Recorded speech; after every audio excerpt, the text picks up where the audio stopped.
Studio CMB, le lieu d'échange et d'accompagnement des entreprises du Mont-Blanc. Un espace dédié pour échanger, se connecter et grandir ensemble. Notre mission ? Vous apporter visibilité, soutien et solutions sur mesure. Bonjour à toutes et à tous. Aujourd'hui, au studio CMB, je reçois la délicieuse Sabrina de Virage Digital. Nous allons découvrir son parcours atypique. Mais avant cela, j'aimerais savoir d'où vient le nom de ton entreprise. Alors, Virage Digital, pour la petite histoire, c'est un nom que je n'aime pas. J'étais dans un coworking. À l'époque, je montais ma boîte. J'avais des difficultés à trouver un nom d'entreprise qui matche avec moi, en fait. D'accord. Qui matche avec mon expérience, qui matche avec ce que je voulais renvoyer. Et du coup, à ce coworking, il y avait des étudiants et je les ai fait bosser. On a fait un brainstorming et je les ai fait bosser sur mon nom d'entreprise. Et voilà, de fil en aiguille, on a trouvé Virage Digital. On s'est dit, c'est pas mal parce que c'est vrai que moi, j'ai pris un virage et que les entreprises ont également leur virage digital à prendre. Pour beaucoup d'entre elles, elles ne l'ont pas fait encore. Et voilà, Virage Digital. Mais c'est pas un nom dont j'étais hyper fan. Et à la fois, je cherchais pas non plus un nom, Très sophistiqué. Ouais, ou... Non, j'étais pas là-dedans. Non, moi, ce que je voulais, c'était vraiment un nom qui colle. Voilà, Virage Digital, je fais du digital. Le virage, ça a été mon virage professionnel. Et puis, le virage aussi des entreprises actuelles avec le digital, à l'heure de l'IA et tout ça. Donc voilà, Virage Digital. Et du coup, comme tu as dit, tu as pris un virage. Quel est le virage que tu as pris ? Parce que du coup, tu es dans le digital maintenant, mais avant, tu n'étais pas du tout dans ce secteur-là. Non. Alors, pas du tout. Alors, mes premières études restent quand même la communication. Après le bac, je me suis dirigée vers un BTS communication des entreprises. Alors, à l'époque, c'était pas ouf. On travaillait sur des énormes ordinateurs. On était adeptes on avait Express, je me souviens. Ça a bien évolué depuis. Voilà. Et je me souviens qu'en BTS, on avait monté une association, l'association Créapub. Et on travaillait vraiment avec des entreprises locales à l'époque. Donc, moi, je suis originaire de la Lorraine. On les aidait sur tout ce qui était affichage. Okay. On leur faisait des affiches pour les vitrines. Donc, j'ai commencé par de la communication. Et puis, pour être très honnête avec toi, et voilà, j'ai eu des problèmes familiaux. Je me suis retrouvée sans rien. Et du coup, j'avais pas envie d'arrêter mes études, mais c'était une école privée, c'était payant, c'était cher. Et j'avais quand même envie d'apprendre un métier, quoi. Enfin, c'était... Et quelqu'un m'a tendu la main. Un pharmacien m'a tendu la main. Il m'a dit, écoute, moi, je recherche quelqu'un. Si tu veux continuer tes études et apprendre un métier, viens. Peut-être ça te plaira. Et ça me plaît. Et tout bêtement, t'es allée avec lui. J'étais avec lui. T'as continué le cursus dans la pharmacie. Ah oui, complètement. Ça m'a plu. Déjà, pour tout côté analyse, le process du médicament, le devenir du médicament dans le corps, tout ça, moi, je suis assez cérébrale et je suis assez scientifique. Du coup, ça m'a plu direct. Donc, j'ai obtenu mon diplôme du premier coup et après, j'ai persévéré. J'ai repassé un second diplôme en pharmacie pour pouvoir travailler à l'hôpital. Donc, ça s'appelle un DE préparateur en pharmacie hospitalière que j'ai eu. Et voilà, après, je me suis un peu spécialisée, reconstitution cytostatique, fabrication de nutrition parentérale. Tu vois, je me suis un peu spécialisée dans ce domaine et à l'hôpital. Ça m'a beaucoup plu. Tu peux facilement finir ta carrière cadre supérieur de santé d'une unité de soins. Donc, il y a vraiment une évolution professionnelle qui est juste hallucinante pour le préparateur à l'hôpital, avec des responsabilités super intéressantes, des pharmaciens qui nous font confiance, qui nous écoutent. Et c'est vrai que le métier me plaît encore, il m'a beaucoup plu. Et puis, en 2020, Covid, je me dis, pourquoi pas fermer cette boucle ? Donc, je ne suis pas là par hasard. J'ai pas monté ma boîte de com par hasard. J'ai voulu fermer la boucle et j'ai repris un bachelor en community management, social media, création de sites web. Bravo, voilà. Sacré cursus. Ouais, mais tu sais, ça fait pas tout. On s'est beaucoup moqué de moi, même des amis qui se sont moqués de moi, qui maintenant sont plus mes amis, bien sûr.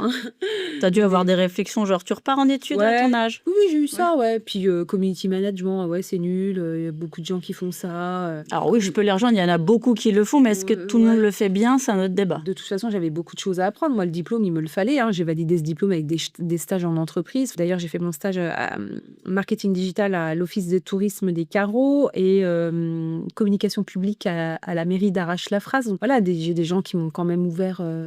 ils t'ont tendu la main, t'as pu rebondir. Ils m'ont même cru, parce que moi, sans ce stage, je ne pouvais pas valider mon diplôme. Mais ça a été très compliqué. Tu as l'impression que tu as tout approuvé. À 42 ans, tu sors diplômé d'un nouveau domaine. semaine. Ah, tu t'es reconverti. Non, c'est pas vraiment reconverti, c'est que j'avais surtout envie de fermer cette boucle. Parcours atypique, 42 ans, ouais, elle va travailler sur les réseaux sociaux, c'est un truc de jeune. Enfin, il y avait beaucoup de négativité autour de tout ça, et beaucoup de fausses idées, des idées préconçues.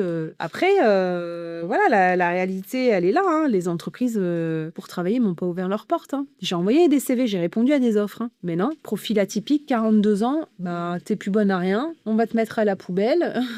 Malgré tout, t'as quand même persévéré. Bah ouais, j'aimais ce que j'avais appris. Et puis bon, moi, j'aime beaucoup me challenger. Hein. Et du coup, mais je trouve pas de taf, une concurrence de malade dans le domaine. Sans compter que dans la vallée, là, il y a énormément de jeunes qui font du travail au black. On va pas se cacher. Ah, viens, je viens de faire des photos pour 100 balles. Non, là, je te fais ton shooting photo pour 60 balles. Alors que derrière, il n'y a pas de vrai travail. C'est pas professionnel. Ils payent pas d'URSSAF. Ils vivent chez leurs parents. Donc, avec 60 balles, ben, eux, ça leur fait leur sortie ciné du week-end. Et que moi, à côté, j'arrivais avec des tarifs de gens déclarés, quoi. Il y en a qui pensent que c'est simple. Il suffit de te mettre sur les réseaux, de poster, et puis ça fait tout. Sauf que s'il n'y a pas derrière une stratégie comme toi, tu offres aux clients, il se passe pas grand-chose, quoi. Et puis, bien trop souvent, j'ai vu des clients, parce qu'ils voyaient un compte, par exemple sur Instagram, faire quelque chose qui, pour ce compte, ça fonctionne. Faire pareil pour que ça marche, alors que c'est pas on va faire pareil forcément... parce que ça marche. Non, mais attends, ton audience, c'est pas la même. Les réseaux sociaux, c'est très compliqué dans la tête des entreprises. C'est très compliqué même dans la tête des gens en général. Hein. Ce qu'on voit sur les réseaux sociaux, je vais pas dire que c'est du fake, mais attention, il y a à boire et à manger. Quoi. Ce qu'il y a, c'est que c'est quelque chose qui est pas palpable. Donc pour les gens, c'est plus difficile de se projeter avec une stratégie qui donne sur les réseaux que plutôt un produit où on le voit tout de suite. Et du coup, tu as tellement de choses à offrir pour les entrepreneurs. Est-ce que tu as déjà fait pas mal de collaborations locales et qu'est-ce qui t'anime toujours autant dans ton activité, en fait? Alors, moi, j'aime les chiffres. J'ai ouvert mon entreprise en juin 2023. Donc, dans un premier temps, j'ai été couvée par la couveuse Nouna Antier, qui m'a accompagnée sur le plan, on va dire, administratif, comptable, depuis 2023. Donc, je me suis auto-matriculée en août 2024. C'était ni plus ni moins qu'un tremplin, en fait, pour t'aider à te lancer. Ouais, voilà. Et puis, quand même, pour te faire un réseau, tout seul chez toi dans ton bureau, en tant que freelance, même avec tous les pouvoirs magiques que je peux avoir, c'est très limité, quoi. Il faut quand même rencontrer des gens, aller au-devant du public. Les réseaux sociaux, ça veut dire ce que ça veut dire. Les gens, depuis toujours et pour toujours, aimeront les rapports humains. Quoi qu'il en soit, les vidéos les plus regardées sur les réseaux sociaux sont des vidéos réelles. On est dans le spectaculaire, dans l'humain, dans l'authentique, dans l'immédiat, en fait. Pour donner un chiffre, en 3 ans, parce que je vais quand même faire mes 3 ans au mois de juin, j'ai travaillé avec plus d'une 30aine d'entreprises. Malgré que tu sois pas de chez nous, tu as réussi à t'intégrer. Voilà. Ça fait facilement, faudrait que je compte, mais plus de 30 entreprises locales accompagnées. Et au niveau des structures, c'est petites, moyennes, grosses entreprises la plus grosse entreprise que j'ai accompagnée, il y avait 10 employés. Dans l'accompagnement stratégie social média, la première strate social média que je donne à mes clients, et c'est un conseil qui est transformé en stratégie. Attention aux messages que vous envoyez sur les réseaux sociaux, aux mots que vous utilisez. Les mots sont ultra puissants et peuvent être interprétés de façon différente par votre audience. C'est là-dessus qu'on travaille sur la stratégie. On travaille essentiellement aussi sur la cohérence de l'image au texte. Demain, vous allez en rendez-vous avec une entreprise. Il ne faut pas que le gap soit énorme entre ce que le client a lu sur Internet et la personne que tu ressens en rendez-vous. Bien sûr. Parce faut que ça colle à l'image. Il faut que ça colle à l'image et puis il faut que le vocabulaire soit aussi adapté parce qu'utiliser des grands mots, des grands termes avec ChatGPT... Toi, tu veilles à toute cette image de marque, la stratégie entre les réseaux, ce que tu perçois de la personne et la communication dans laquelle tu veux l'emmener. La communication, l'image, les mots, les redirections. Enfin, c'est vraiment un gros travail d'ensemble. Et voilà, j'accompagne aussi les entreprises individuelles, beaucoup, à gérer leurs réseaux sociaux. Donc, je fais quand même beaucoup d'accompagnement aussi de ce côté-là. L'utilisation des réseaux sociaux, les fonctionnalités cachées. Et on travaille aussi l'organisation pour qu'ils gagnent du temps sur les réseaux sociaux. Je leur mets des solutions d'automatisation en place pour qu'ils puissent gagner du temps. C'est une aide pour les entreprises qui veulent se développer, où tu les accompagnes, en fait, peu importe qui veuille se faire connaître, fidéliser les clients ou au contraire aussi accroître la visibilité, les clients et autres. Je les aide aussi sur leurs offres, c'est-à-dire pour certaines entreprises, on travaille par saisonnalité, des promotions, des offres, puis on n'est pas obligé d'en faire tous les mois. Je les aide à articuler et véhiculer leur image sur les réseaux sociaux. Je veux dire, c'est le plus plus important. Dans la vallée, on est beaucoup de freelance, beaucoup d'auto-entreprises. Il y en a quand même pas mal. La plus grosse phrase que j'ai en répétition, c'est vraiment Facebook, ça marche pas. Il y a que les vieux. On va sur Instagram, il y a les jeunes. Mon Dieu, cette phrase, je ne veux plus l'entendre. Je ne peux plus l'entendre. Quoi. Non, c'est pas comme ça que ça se passe. Déjà, Facebook reste le réseau social numéro 1 pour toutes les fonctionnalités qu'il peut offrir. Instagram restera le réseau de l'image parce qu'il n'arrive pas à détrôner au niveau de la vidéo TikTok. TikTok, c'est à part, c'est encore autre chose. Et puis, pour la vidéo, numéro 1, c'est YouTube. Hein. Oui, une entreprise qui vient me voir et qui me dit tout de suite « Ah ben non, on fait pas Facebook, on fait ça. » Attendez, déjà, installez-vous, qu'on discute. On va faire une petite étude, un petit audit et vous verrez que vous n'allez pas avoir trop le choix que d'aller sur Facebook, surtout en local. Parce que toi, tu fais une analyse et tu dis, voilà, je ciblerai plus tel ou tel réseau social. Je vous accompagne sur la stratégie, le nombre de posts, les contenus, toute cette partie-là aussi que les entrepreneurs n'aiment pas forcément faire. Ou disons qu'on n'est pas à l'aise et puis chacun son métier. Quoi. Puis comme je te dis, la diffusion du message, elle est hyper importante. Tu arrives sur un réseau social, Facebook ou Instagram, n'importe lequel, le post, il est coupé, la phrase, elle part dans l'écran du téléphone.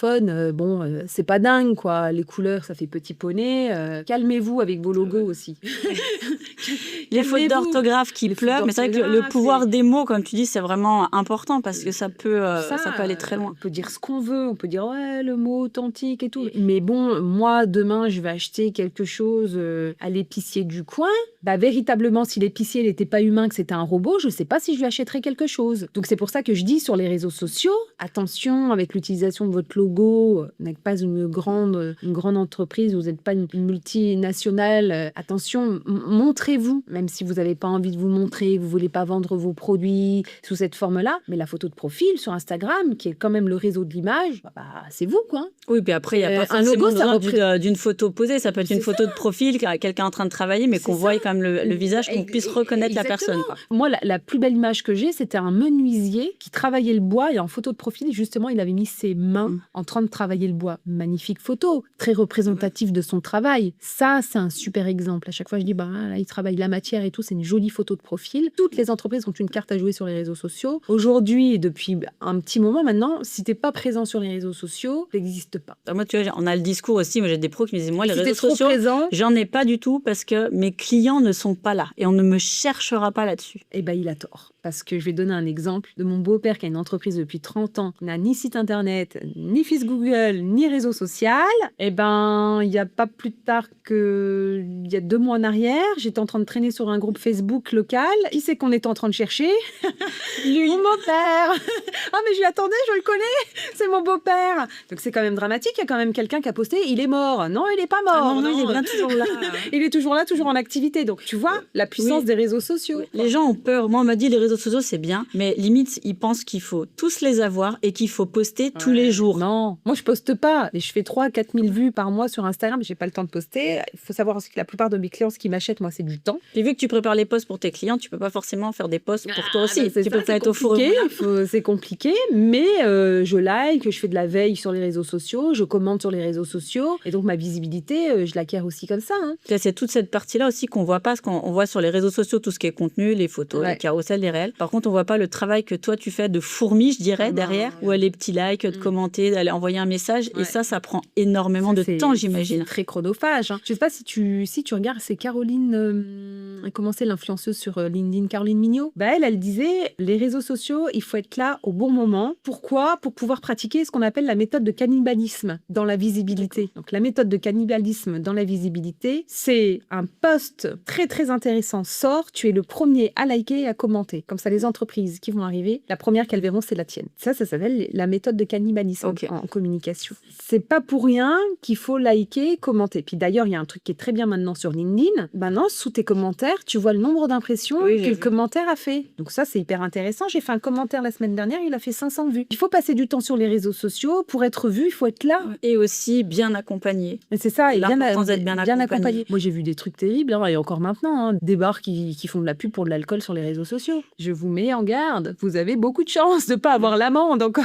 Parce que les mentions légales, elles ne sont pas marquées. Parce que faites attention à l'abus d'alcool, c'est pas marqué. Et qu'on n'a pas le droit de faire de la publicité comme ça sur les réseaux sociaux pour de l'alcool, quoi. Oui, parce que toi, tu fais tout un travail de recherche sur les oui. mots que tu peux utiliser. Exactement. Suivant les catégories. Quelqu'un, par exemple, qui ferait des massages, si je ne me trompe pas, le terme massage est réservé quand même au kiné. Et donc, justement, si on fait de ces soins-là, ça serait plutôt modelage qu'il faudrait dire. Exactement. Il y a toute cette partie-là sur laquelle j'accompagne aussi les entreprises pour pas qu'elles fassent de bêtises. C'est quand même un gros boulot. Notamment les concours Instagram aussi. Ça, les concours Instagram, toutes les boutiques d'esthétique qu'en font. Attention, mesdames, cadrez vos concours. Regardez la réglementation en vigueur des concours Instagram et les mentions obligatoires à mettre sur vos concours Instagram. Parce que c'est pareil, pour l'instant, personne passe par là, vous n'avez pas d'amende, mais l'amende peut tomber, elle peut faire mal. Et justement, en passant par toi, on évite tous ces petits soucis-là, ces tracas, où toi, justement, tu as fait tout le travail en amont. C'est ça. Et tu livres quelque chose que...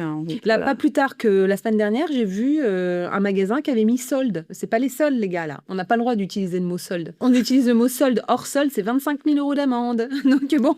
Donc, là, on est cher. Vous avez le droit de mettre promotion. Les entreprises que j'accompagne, elles sont quand même très à l'écoute de tous ces points. Il ne faut pas faire n'importe quoi, il ne faut pas montrer n'importe quoi. Tout à fait. Se faire accompagner, ça a un coût, mais derrière, tous ces risques, vous les avez plus, quoi. Oui, du gain de temps sur pas mal de choses. Et du coup, par rapport à tes ambitions, parce que tu proposes énormément de choses, jusqu'où tu vas pousser Virage Digital 74 ? Dans 5 ans, par exemple, tu le verrais où ? Ah ouais, ça, c'est une belle question, ça. Dans 5 ans, Virage Digital, je sais pas. Pour l'instant, ça roule, c'est bien comme ça. Puis j'ai rencontré des gens super. C'est vrai qu'il y a des produits que j'ai envie d'arrêter, mais que non, je continue de proposer parce qu'ils sont quand même intéressants. C'est des leviers marketing qui sont intéressants. Mais après, avec toute la réglementation là qui est en train de changer, notamment pour les campagnes SMS et choses comme ça, bah oui, à terme, peut-être que je les proposerai plus, mais je proposerai d'autres choses. Et dans toutes les collaborations que tu as fait, est-ce qu'il y en a une qui t'a marqué plus que les autres ? Un projet qui t'a vraiment porté, ou la personne à titre humain, en dehors de son entreprise, ou vraiment quelque chose. Je vais être honnête. Moi, mes clients m'ont toujours bien remercié de tout ce que je faisais. Et ils m'adorent. J'ai aimé toutes les collabs. J'aime bien le rapport que j'ai avec mes clients qui me font confiance. Et après, c'est sûr que tous mes clients ne se ressemblent pas. J'ai pas de niche. Peut-être qu'à l'avenir, je vais en faire. Je réfléchis, mais c'est vrai que j'ai pas de niche. Mais tout doucement, c'est en train de se dessiner. Et donc, plutôt dans le bâtiment, ouais. J'accompagne des architectes, j'accompagne des constructeurs maison, j'accompagne des plombiers. Et donc, tout doucement, bah ouais, c'est en train de se dessiner, quoi. Ça sera peut-être l'avenir pour Virage Digital. Accompagner plus peut-être les entreprises du domaine du bâtiment, mais c'est vrai que je touche un peu à tout. C'est très disparse. Et puis après, au sein de tes clients, tu as plus de personnes qui te délèguent ou qui souhaitent se former ? Qui délèguent. Parce que même si je les accompagne et que je les forme, à la fin, ils finissent par me lâcher les rênes. Ils n'ont pas le temps. Du coup, on en a marre, on te laisse. Ouais, non, ils n'ont pas le temps. Je les forme, hein, bien sûr, je les accompagne et tout au mieux que je peux. Donc les accompagnements, ça se passe 9h midi, 13h30, 16h30. C'est en 2 parties. C'est du sur-mesure. Souvent, là, on m'a demandé la Meta Business Suite. Donc j'accompagne sur la Meta Business Suite et la puissance de la Meta Business Suite. Voilà, c'est en fonction de ce que le client a besoin. Là, tu as vraiment du service sur mesure. Ouais, c'est vraiment sur mesure. Là, c'est un indépendant. Souvent, c'est les toutes petites entreprises que j'accompagne sur la prise en main. Et sinon, là, dernièrement, j'ai travaillé 6 mois avec une entreprise locale où je travaillais en collaboration avec la chargée de communication. Moi, je m'occupais que de la partie analyse, statistique, stratégie. Donc, c'était bien aussi. Mais tout me plaît, en fait. C'est pour ça que, même si je peux travailler à distance, bien sûr, de par mon métier, mais je ne prends pas d'entreprise trop loin. Parce que moi, j'ai besoin de rencontrer mes clients, j'ai besoin de les connaître, j'ai besoin d'aller manger le burger chez le gars qui me dit qu'il faut vendre du burger sur les réseaux sociaux. J'ai besoin de ça. C'est pour ça que je ne travaille pas trop loin. En local. Tout ce qu'on aime. Voilà. Et pour clôturer ce premier podcast, j'aimerais avoir ton retour sur le réseau Contact Mont Blanc. Alors, le réseau Contact Mont Blanc, moi, je me verrais pas le quitter. C'est un réseau, c'est comme une famille professionnelle. Moi, j'ai rencontré des profils hyper intéressants qui sont un peu moteurs, modèles pour mon entreprise. On a tous les mêmes problématiques. Et ce que j'apprécie, c'est que tu nous forces pas à ramener des gens comme dans d'autres réseaux et que t'es pas business is business. C'est-à-dire que t'es quand même une personne qui va aider, que si on a besoin, on t'appelle, t'es là, tu réponds, tu connais pas un tel, machin, si je le connais. Et que ce qui est appréciable aussi, c'est que les pros de ton réseau sont quand même triés. Oui. Et ça, j'apprécie j'apprécie. Ça, j'apprécie parce que voilà, c'est des gens qui sont sérieux, qui ont des diplômes, qui s'inventent pas un métier qu'ils ont appris en 3 minutes sur YouTube. Moi, je voulais vraiment vous garantir en fait des collaborations entre vous, les yeux fermés, qu'il n'y ait pas ce questionnement de est-ce que si je vais chez lui, je vais avoir du travail de qualité. Moi, c'est ce que j'apprécie. J'aime bien le repas tout le temps là qui tourne au mois de juin. Là, il est super sympa. Le cadre, il est bien aussi. Je me verrai pas à l'heure actuelle partir de Contact Mont-Blanc parce que j'ai besoin de cette synergie. Il y a une synergie à Contact Mont-Blanc. L'année dernière, tu le savais, je t'avais dit que je recherchais un autre réseau, mais j'ai pas trouvé l'équivalent. Les offres, l'accompagnement que tu proposes, il n'y a pas ça ailleurs. Ça C'est ma patte. Voilà, ça n'existe pas. C'est complet. Et puis tu sais te réinventer. Tu sais t'adapter aux besoins des entreprises qui sont dans ton réseau. De toute façon, ça change constamment. En fait, peu importe les années d'entreprise, il y a des entreprises, ça fait 15 ans qu'ils sont installées. Ils m'ont dit, là, on revoit tous les statuts. Alors qu'il y en a qui me disent, mais on se lance, on est dans tel statut, mais en fin de compte, à n'importe quelle année, comme on se développe, le statut peut évoluer, les offres, les personnes avec qui on collabore. Donc, moi, c'était de vous apporter quelque chose au réseau, de supplémentaire chaque année, me réinventer moi, parce que j'aime pas quand c'est toujours identique, et de coller au plus aux besoins et envies des pros de notre territoire. Mais tu proposes beaucoup de choses, les cafés, les soirées,